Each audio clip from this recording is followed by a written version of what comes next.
हर खबर पर होगी आपकी पकड़। डाउनलोड कीजिए एबीपी लाइव ऐप।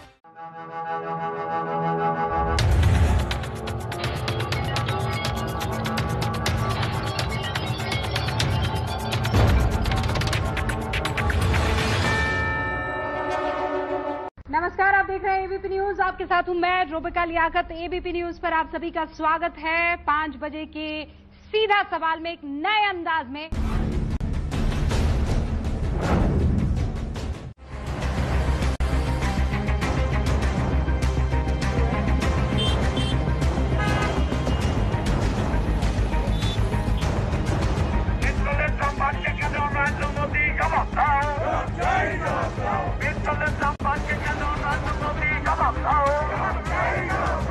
सड़कों पर आंदोलन के बावजूद पेट्रोल डीजल की कीमतों में बढ़ोतरी का सिलसिला लगातार जारी है। लगातार 20वें दिन देश में पेट्रोल डीजल महंगा हुआ है। पहली बार दिल्ली में पेट्रोल और डीजल का दाम 80 रुपए के पार चला गया है। रोज जो रेट बढ़ना वो तो सरासर गलत बात है सर। इससे हमारे काम पे इफेक्ट पड़ता है। गवर्नमेंट को कुछ ना कुछ डेफिनेटली जो मिडिल क्लास है एटलीस्ट उनके लिए डेफिनेटली कुछ ना कुछ अलग से कुछ सोचना चाहिए। बढ़ता 1 रुपया लेकिन खर्चा हो जाता 50 रुपया। पता चले यहाँ एक बड़ा सब्जी लाना है, हर कई तरीके से बोझ आदमी के ऊपर ज्यादा पड़ रहा है। पेट्रोल डीजल की कीमत के खिलाफ विपक्षी पार्टियों का आंदोलन भी जारी है। कांग्रेस के बाद आज लखनऊ में समाजवादी पार्टी के कार्यकर्ताओं ने भी विरोध प्रदर्शन किया।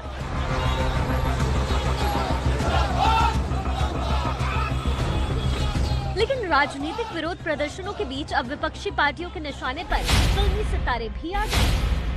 महाराष्ट्र में एनसीपी के दिग्गज नेता और उद्धव ठाकरे के मंत्री जितेंद्र आह्वाड ने अमिताभ बच्चन और अक्षय कुमार के पुराने ट्वीट का हवाला देकर पेट्रोल डीजल की महंगाई को लेकर उनकी चुप्पी पर सवाल उठाए हैं।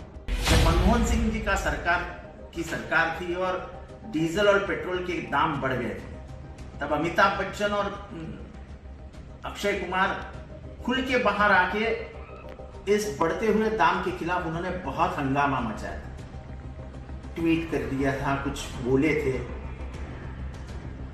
अब तो मोदी सरकार ने इतिहास रच दिया है। तब अमिताभ बच्चन कहते थे कि गाड़ियां क्या हम जला डालेंगे, अक्षय कुमार कहता था कि क्या हम साइकिल चलाएंगे। क्या अब बहाव बढ़े हुए आपको दिखाई नहीं देते? जितेंद्र आह्वाड ने तो अक्षय अमिताभ को बीजेपी का प्रवक्ता तक कह डाला। क्या अक्षय कुमार जी अब साइकिल चला के काम पे जाते हैं? या ये सच्चाई है कि आप भाजपा के कार्यकर्ता हो, उसके प्रवक्ता हो?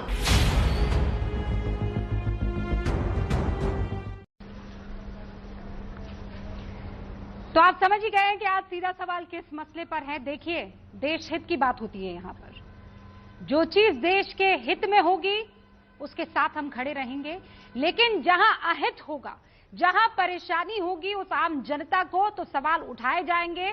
सारे खास मेहमान इस वक्त आपको स्क्रीन पर दिखाई देंगे। हमारे साथ सुप्रिया श्रीनेत हैं, हमारे साथ जफर इस्लाम हैं, हमारे साथ राजीव रंजन जी हैं, अनुराग भदौरिया हैं, और हमारे साथ पेट्रोल की कीमतों पर बहुत डिटेल में बातचीत करने के लिए अजय बंसल साहब है, जो कि अध्यक्ष है पेट्रोल डीलर एसोसिएशन के। सुप्रिया श्रीनेत, आज सबसे पहले सीधा सवाल आप दागेंगी। पूरा हक आपको, आप विपक्ष में हैं, और इसलिए आज की तारीख में विपक्ष का किरदार और अहम हो जाता है, जब आम जनता त्राही त्राही करती है कि 20 दिन हो गए हैं, 80 पहुंच गया है प्रति लीटर पेट्रोल का दाम, डीजल उसके आगे पहुंच गया है। तो आप ऐसा कीजिए, सेंचुरी लगवा दीजिए ना। कब तक आम आदमी इस तरीके से पिसता रहेगा? धन्यवाद अपने शो पर इस बड़ी बहस को करने के लिए। बड़ा मुद्दा, सारे लोगों का मुद्दा है। हम, आप, किसान, गरीब, मजदूर सब कहीं ना कहीं इससे प्रभावित होंगे, और मैं 30 सेकंड लेके बताऊंगी ऐसा क्यों होगा। मैं सिर्फ इस मुद्दे को विपक्ष के होने के नाते नहीं उठाना चाहती हूँ, कहीं पर जो अनर्थ हो रहा है उसको भी बताना जरूरी है। पेट्रोल और डीजल हमारे देश में डीरेगुलेटेड है। सिंपल शब्दों में इसका ये मानना है कि जो कच्चे तेल का दाम अंतर्राष्ट्रीय बाजारों में होगा उतना ही हमको वहन करना पड़ेगा उपभोग करने के लिए। जब अंतर्राष्ट्रीय बाजार में कच्चे तेल का दाम जो है वो गिरकर $40 से नीचे हो गया है, तो आज हम अपने देश में सबसे ज्यादा कीमत पेट्रोल और डीजल की क्यों दे रहे हैं? पेट्रोल और डीजल जो डीजल यूज करता है कृषि में, वो क्यों इसकी कीमत वहन कर रहा है? और सबसे बड़ा सवाल तो ये है कि सरकार ने 2014 से कोविड के बाद नहीं हुआ है। एक्साइज ड्यूटी निरंतर बढ़ती गई है, जिससे उनको 20 लाख करोड़ का फायदा हुआ है। आज जब कच्चे तेल का दाम गिर गया है, जब लोगों की क्या है, आप वो कोई बढ़ाने के लिए उसको रोल बैक करिए, कुछ तो रियायत लोगों को दीजिए। हम हंसकर, जब तेल का दाम ज्यादा होगा हम हंसकर ज्यादा देंगे, हम सहेंगे उसको, लेकिन जब का दाम गिर गया है तब तो आप हमें थोड़ी सहूलियत दीजिए। पास ऑन द बेनिफिट, ये तो किसी भी सरकार को करना चाहिए। और एक छोटी सी बात मैं ये कहना चाहती हूँ कि 2004 अगस्त में यही दाम था जो आज कच्चे तेल का दाम है। उस समय हम 36 रुपए प्रति लीटर पेट्रोल दे रहे थे, 24 रुपए प्रति लीटर डीजल दे रहे थे, और एक एलपीजी सिलेंडर पे जिसपे खाना पकता है 261 रुपए दे रहे थे। आज उस पे 591 रुपए दे रहे हैं। तो कहीं पर इतनी असामान्यता की वजह से ये सवाल उठाना पड़ेगा। आज आम जनता, मैं आज अपने कंस्टिट्यूएंसी महाराजगंज में हूँ, मैं लोगों से मिली, इस पर प्रदर्शन भी हुआ। यहाँ पे लोग पूछ रहे हैं क्यों इतना दाम बढ़ रहा है जब कच्चे तेल का दाम घट रहा है। सिंपल सा ये सवाल है, और ये विपक्ष और सरकार की बात नहीं है, ये आम आदमी का मुद्दा है। सिंपल सा सवाल है। जफर इस्लाम साहब, बगैर इधर उधर किए बता दीजिए कि आप क्यों, जब आपको जनता को राहत पहुंचानी चाहिए, नौकरियां जा रही है, उनके पास ज्यादा पैसा है नहीं, और आप अब ये कह रहे हैं कि भाई ऐसा है साइकिल निकाल लो अपनी।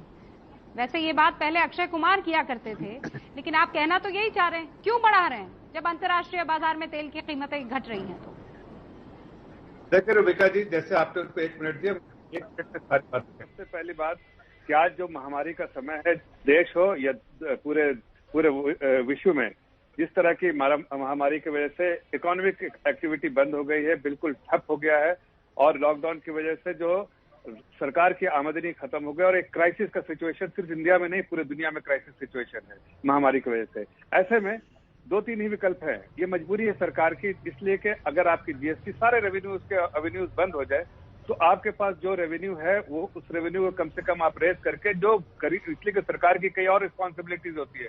सरकार ये नहीं कह सकती कि छोड़ो गरीबों को मरने दो भाई, मिडिल क्लास को छोड़ दो, अभी पैसा नहीं है, ऐसा नहीं कर सकती है। सरकार की अपनी रिस्पॉन्सिबिलिटी होती है।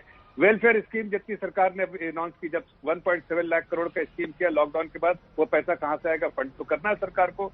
तो ये मजबूरी के समय आपने 52,000 करोड़ जो हमने डायरेक्ट बेनिफिट ट्रांसफर किया, हमने 2,000 रुपए करके किसानों को, 9 करोड़ किसानों को उनके अकाउंट में ट्रांसफर किया, हमने 1,500 रुपए करके 20 करोड़ महिलाओं के अकाउंट में ट्रांसफर किया, हमने ऐसे बहुत सारे स्कीम के थ्रू, चाहे वो विडोज के लिए वो 1,000 रुपए जो है एक्स ग्रेशिया हमने विडोज को दिए, पेंशनर्स को दिए। उसी तरह से आप देखिए कि जो हमने बहुत सारे स्कीम किए, इसलिए कि हमें गरीबों की भी चिंता होनी चाहिए, और सरकार ने वो चिंता की, और वो महामारी के समय वो हमारी रिस्पॉन्सिबिलिटी थी, हमने किया। सर, कांग्रेस बिल्कुल गरीबों के लिए का हाथ छोड़ चुकी है, सिर्फ ये अमीरों के बारे में सोचती है, गरीबों के बारे में चिंता करनी छोड़ दी। मैं 2-3 सवाल देना चाहता हूँ कि देखिए, ये बार बार कह रहे थे 20 लाख 24 लाख करोड़, 24 1 मिनट दो मैडम, 1 मिनट बस ये खत्म कर दीजिए। 24 लाख करोड़ जो है आप ये बार बार कह रही है, 20 लाख 24 लाख करोड़ का इनकम हुआ। श्रीनाथे जी, जरा आप बताइए, अपने जिस स्टेट में आपकी सरकार है उसका 40% जो 40% 10 लाख 9.8 लाख करोड़ जो है वो सरकार स्टेट गवर्नमेंट को गया एलोकेशन, उसमें से वापस करवा दीजिए अपने सरकार, जहां आपकी सरकार है। दूसरी बात, वैट जो है, वैट से ये स्टेट गवर्नमेंट वैट बढ़ा रही है, बार बार वैट बढ़ा रही है। मैं तो पूछता हूँ कि ये आप हमको जो ज्ञान दे रही है, प्रीच कर रही है, जो हमको प्रवचन दे रही है, नहीं 1 मिनट मैडम, उनको आप कहिए कि आपने कांग्रेस सरकार ये छोड़ दे कि बेटे एक्साइज ड्यूटी सेंट्रल गवर्नमेंट बढ़ा रही है, उसमें से हम पैसा नहीं लेंगे 40%, हम इसमें जो वैट नहीं बढ़ाएंगे, आपके स्टेट पे सस्ता हो जाएगा, कम से कम करके दिखाइए। इस तरह के प्रवचन मत दिए जो खुद प्रैक्टिस नहीं करते। और दूसरी बात मैं बताना चाहता हूँ कि अगर आप मिडिल क्लास की बात करते हैं, पूरा देश आप नहीं पूरा देश आपका साथ देता है जब आप कहते हैं कि हम नोटबंदी करके और काला धन जो है वो वापस लाना चाहते हैं। नहीं सर, पूरा साथ देता है देश आपका जब आप कहते हैं कि हम दुश्मनों को सबक सिखाएंगे। पूरा देश आपका साथ देता है जब आप ये कहते हैं कि हमें कुछ कड़े कदम उठाने हैं चीजों को दुरुस्त करने के लिए। इसका मतलब ये नहीं, आप गरीबों के वेलफेयर की आड़ में मिडिल क्लास को कैसे परेशान कर सकते हैं? क्या सर वो इस देश की जनता नहीं है? मुझे ये बताइए आप। नहीं सारे आपको सिर्फ अमीर ही दिखाई दे रहे हैं। अरे यहाँ मिडिल क्लास भी तो है ना। और मुझे ये बताइए, गरीब आदमी जब सब्जी लेने जाएगा ट्रांसपोर्टेशन के लिए डीजल के चार्जेस क्या उसमें नहीं मिलाएगा? अरे मैं बता, मुझे बताइए ना, पेट्रोल और डीजल जो है वो सिर्फ गाड़ी में डलने के लिए ही काम आता है क्या जफर इस्लाम साहब? जी, चूंकि आपने मिडिल क्लास हर बार आप इस तरीके से फ्रंट फुट पर खेलने की कोशिश मत कीजिए। अभी आप कहिए कि हमने गलत किया है, हमें किसी तरह का कोई फॉर्मूला निकालना होगा। सुनिए, मैं मेरी बात रूबिका जी, मिडिल क्लास की जब आपने बात की तो सुन लीजिए, एक मिनट आप जवाब दीजिएगा। मिडिल क्लास में एमएसएमई में कौन एम्प्लॉयड है? मिडिल क्लास एम्प्लॉयड है, उसके लिए 3 लाख करोड़ का हमने जो है सरकार ने अपना खजाना खोल दिया एमएसएमई के लिए। आप बताइए, आयुष्मान भारत के लिए किसने अपना खजाना खोला? सरकार ने अपना खजाना खोला ताकि मिडिल क्लास के लोगों को इलाज हो सके। आप बताइए, जो हमने पिछले 5 साल में जो टैक्स की रियायत दी कि इफेक्टिव टैक्स रेट तो मिडिल क्लास का 20 लाख रुपया तो इफेक्टिव टैक्स 12% है। ये किसके लिए किया हमने? आप एक हाथ दीजिए और इस हाथ ले लीजिए, यही काम कर रहे हैं ना आप? मुझे और कुछ नहीं जानना है, मुझे ये बताइए कि आप लगातार पेट्रोल और डीजल की कीमतें क्यों बढ़ा रहे हैं? पीरियड। मैं ये जानना चाहती हूँ। मैं बताता हूँ, 20 दिनों से लगातार आप पेट्रोल और डीजलों की कीमत आप लोग क्यों बाहर निकलते थे? मुझे ये बताइए जफर इस्लाम साहब, रुकिए।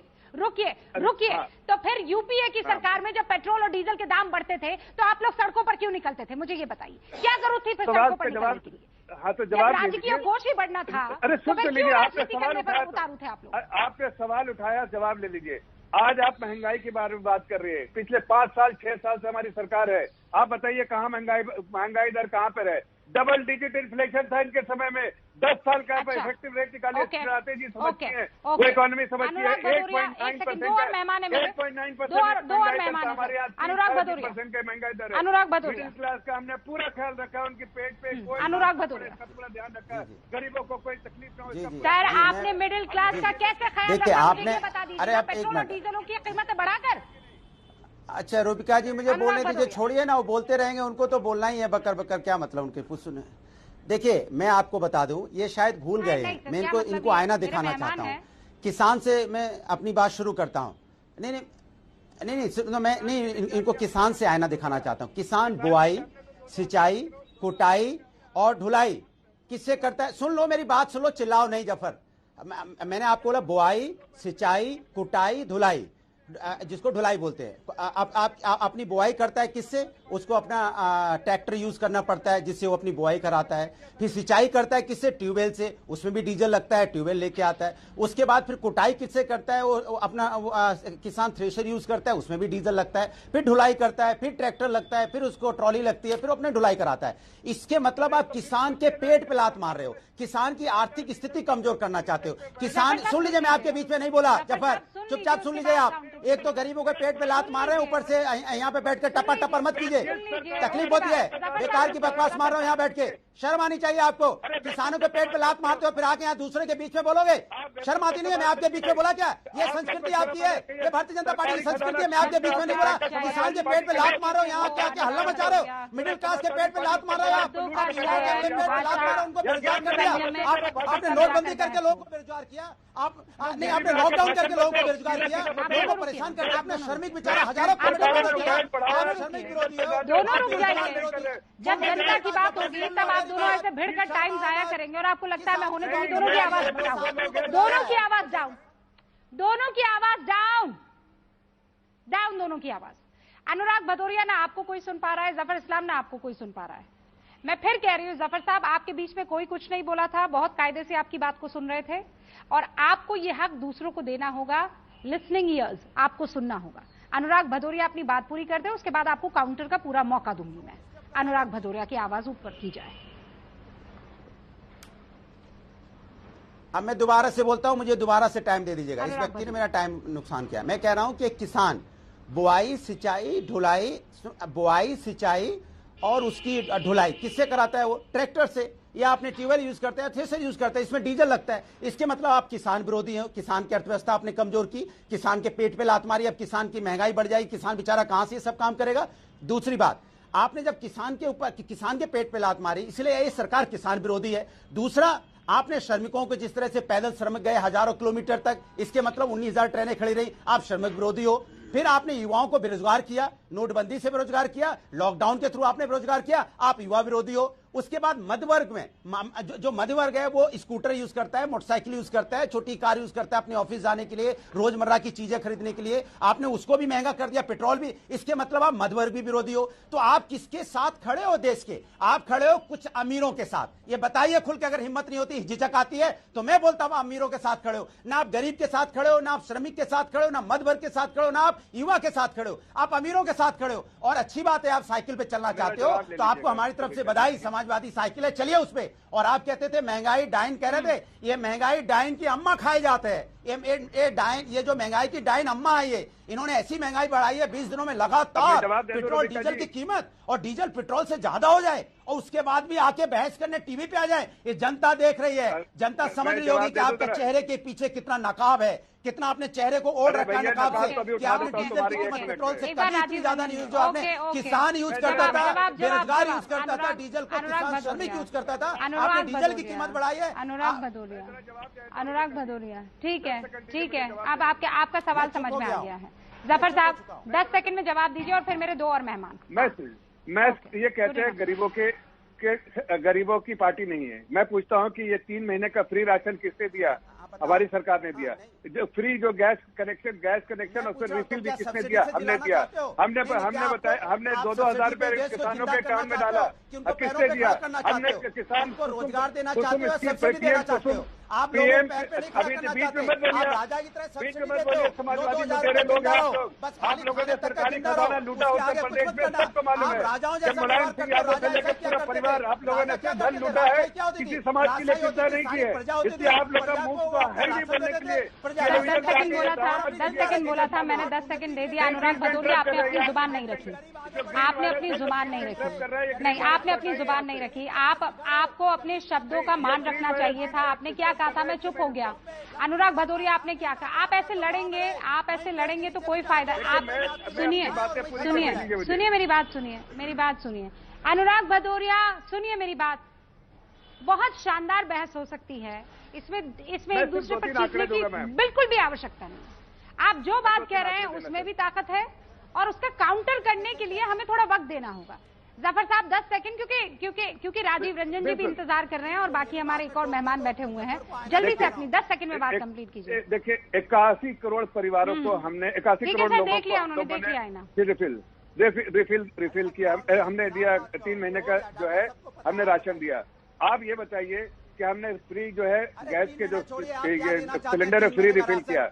हमने किसानों के अकाउंट में 2-2 हजार रुपए डाले। अनुराग जी रुकिए ना, अनुराग जी फिर हमने एक सेकंड, ऐसे नहीं सुनने दीजिए।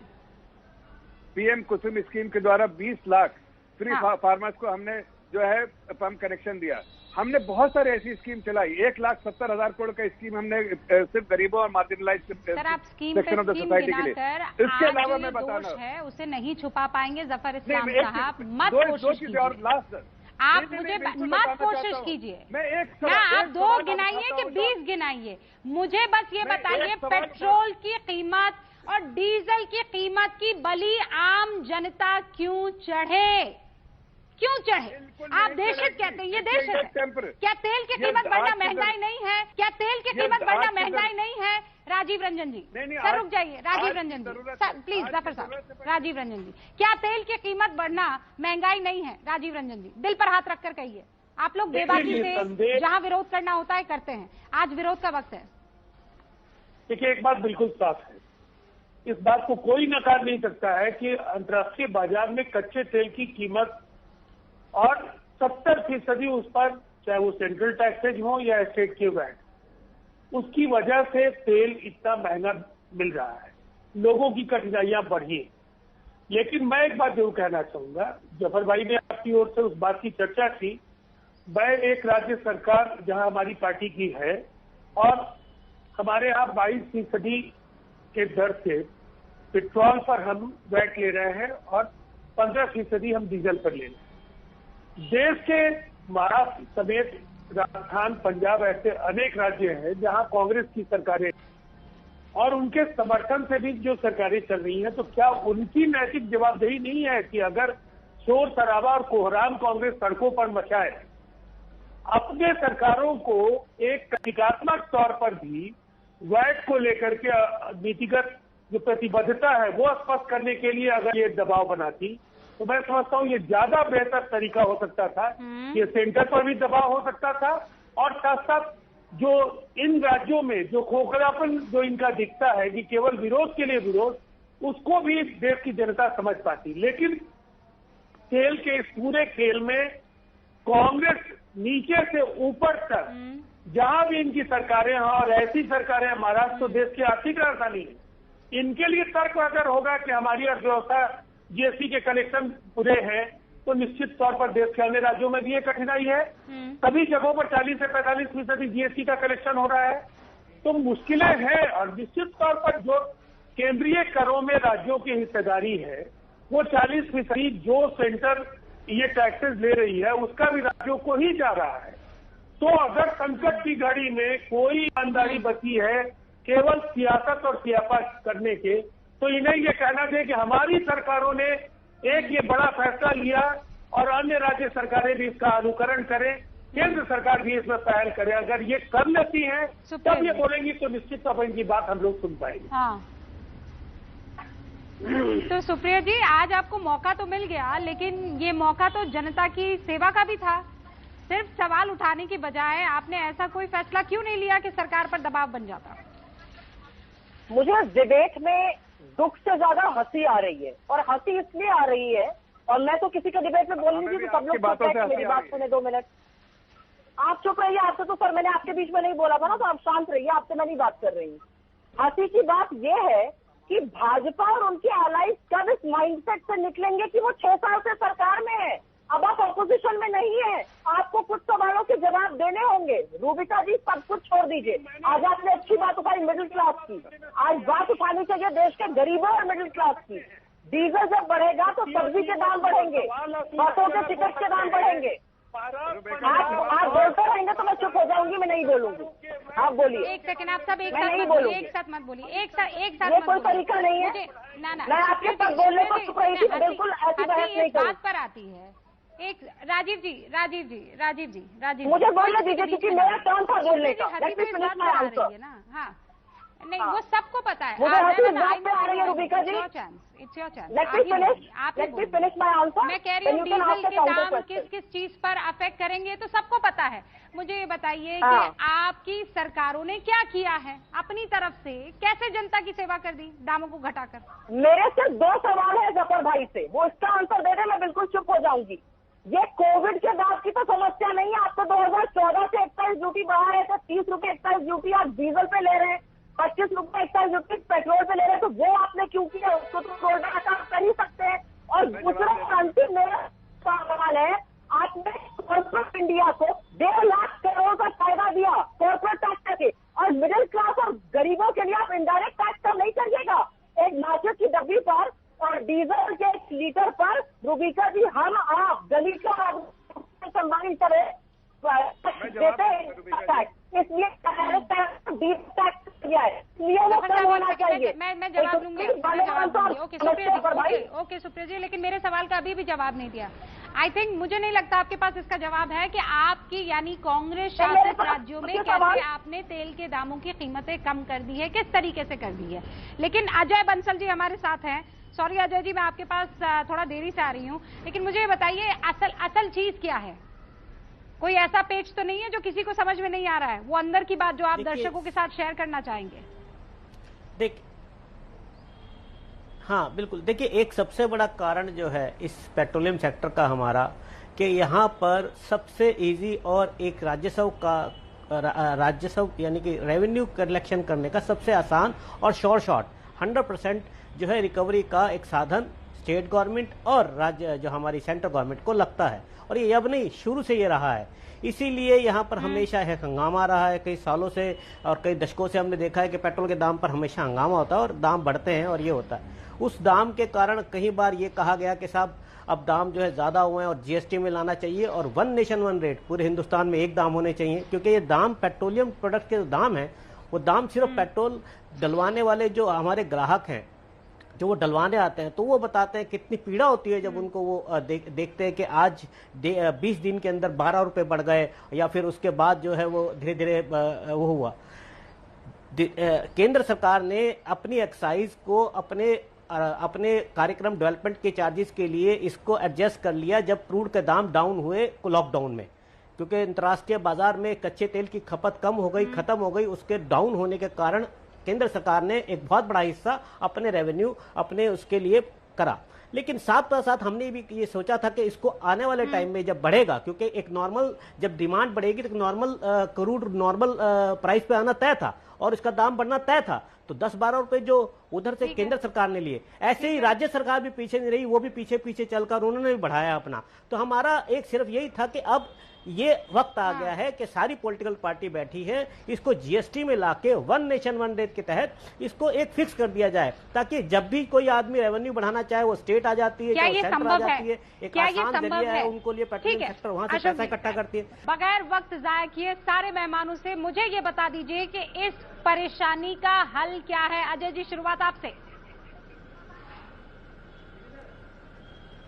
मैडम, मेरा यही मानना है कि जैसे कि हर सरकार ने कहा है कि जीएसटी में लाया जाए, इसको जीएसटी में लाने के लिए ये कहा जाता है कि आसान नहीं है, ये आसान नहीं है, लेकिन मोदी जी और बीजेपी को जो मैंडेट है, जो उनकी क्षमता है, उन्होंने पिछले बहुत बड़े बड़े डिसीजन दिखाए हैं, तो उनके पास क्षमता है कि राज्य सरकारों को मनाए। कोई भी पॉलिटिकल पार्टी, हर पॉलिटिकल पार्टी। सबसे पहली बात तो ये कि आपका जीएसटी काउंसिल देश के अलग अलग राजनीतिक दलों की भागीदारी है और अलग अलग राज्य सरकारों के मुख्यमंत्री भाजपा उसको रिप्रेजेंट कर रहे हैं अपने राज्य को। तो वैसी स्थिति में अगर कोई ईमानदार कोशिश करनी है तो जीएसटी काउंसिल एक अच्छा फोरम हो सकता है।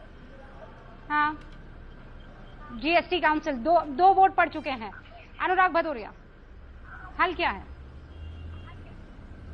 बिल्कुल इनको जीएसटी में बिल्कुल इनको जीएसटी में लाना चाहिए और ज्यादातर लोग साइकिल से चलें, जैसा आप कह रही थी।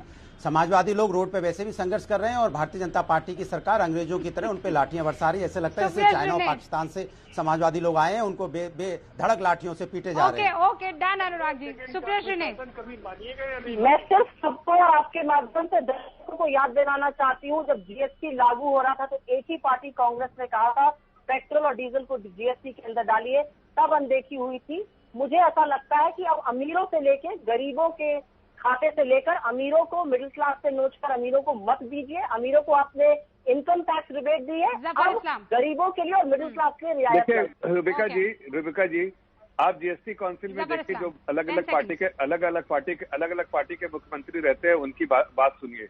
आप कांग्रेस की बातें यहाँ पर कर रहे हैं, उनकी प्रवक्ता, लेकिन कांग्रेस के मुख्यमंत्री उसका पुरजोर विरोध करते हैं कि इसको जीएसटी काउंसिल में, जीएसटी में नहीं आना चाहिए। पहली बात आपको पूरा सीना ठोक के बता रहा हूँ। और मतलब कुल मिलाकर आप लोग सब एक प्लेटफॉर्म पर नहीं आएंगे और जनता को किसी तरह की कोई राहत नहीं देंगे। जब ये कह दिया गया, नहीं सर दूसरी बात के लिए वक्त नहीं है, आप पहली बात पर अड़िए, और पहली बात ये है कि जनता को इस महंगाई से बाहर निकालिए। जनता आपको बहुत मोहब्बत देती है, तो आप उसके फेवर में उनको फायदा ही पहुंचाएंगे।